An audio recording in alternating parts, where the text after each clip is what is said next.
1971 में रिलीज हुई फिल्म आनंद, जिससे जुड़ी हर बात याद की जाती है।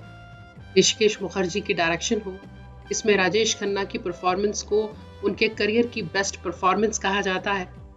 अमिताभ बच्चन, जो अभी उस वक्त दी अमिताभ बच्चन नहीं थे, कोशिश कर रहे थे इंडस्ट्री में अपनी जगह बनाने की। इसकी कहानी, इसका कॉन्सेप्ट, गुलजार साहब के डायलॉग्स और मुझे जिंदगी बड़ी होनी चाहिए, लंबी नहीं। सलील चौधरी साहब का म्यूजिक और इसके गीतों के बोल। इस फिल्म का यूं तो हर गीत खूबसूरत है, लेकिन एक गीत जिसने जिंदगी की सच्चाई को बयां किया है वो है जिंदगी कैसी है पहेली हाय, कभी ये हंसाए कभी ये रुलाए। जिंदगी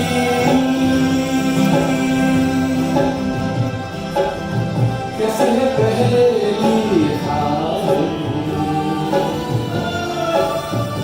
जानते हैं ये गीत फिल्म में होने वाला ही नहीं था, और जब ये तय भी हुआ कि गीत रखना है तो भी इसे किसी पर पिक्चराइज नहीं किया जाना था।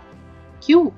और फिर क्यों पिक्चराइज किया गया, आज यही बताऊंगी। कहानी फिल्मी पर सच्ची है मैं।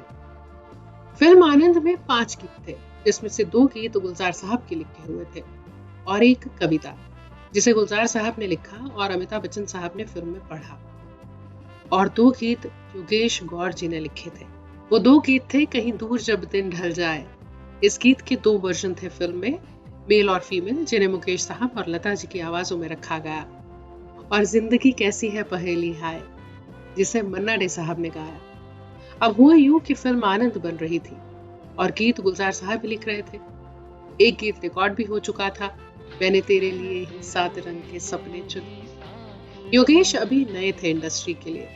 सलील दा ने इनसे एक गीत फिल्म आनंद के लिए लिखने को कहा और इन्होंने गीत लिखा कहीं दूर जब दिन ढल जाए, और उसकी रिकॉर्डिंग भी हो गई।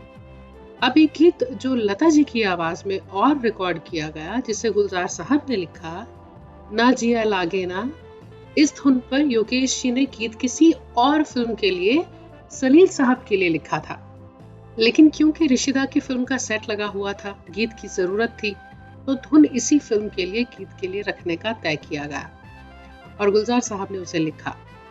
अब योगेश जी से ऋषिदा ने कहा कि आपने क्योंकि इस धुन पर गीत लिखा था और वो गीत तो अब बनेगा नहीं, आप पैसे ले लें। लेकिन योगेश जी ने कहा कि दादा, मैंने गीत तो लिखा नहीं है, मैं पैसे ऐसे नहीं लूंगा।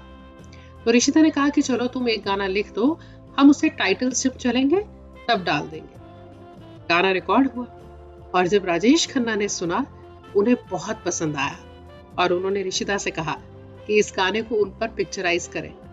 कहा जाता है गाने को बीच पर जाकर कुछ ही घंटों में शूट किया गया और इस गीत के 5 अंतरे योगेश जी ने लिखे थे, लेकिन सलील दा ने सिर्फ 2 अंतरे रिकॉर्ड किए।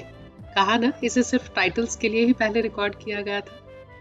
मन्ना डे साहब ने कई बार स्टेज शोज में इसका 3रा अंतरा गाया है।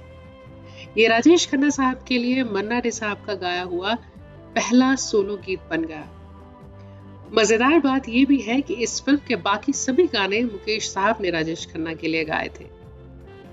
ये गीत अमर है। ये गीत फिल्म में ना होता अगर योगेश जी ने पैसे ले लिए होते जब ऋषिदा ने उन्हें ऑफर किए थे, और अगर उस वक्त राजेश खन्ना ने इसे पिक्चराइज करने के लिए ना कहा होता तो शायद ये गीत कहीं खो जाता। आपको लगता है कि जब गीत को सिर्फ टाइटल्स में देखा जाए तो वो उतना याद नहीं रहता जितना कि जब उसे पिक्चराइज किया जाता है।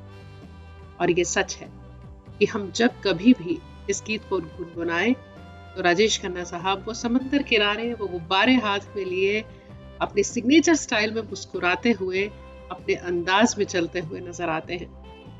अब आप बताइए, आपको लगता है कि गीत याद रखना ज्यादा आसान है जब उसे किसी पर फिल्माया जाता है?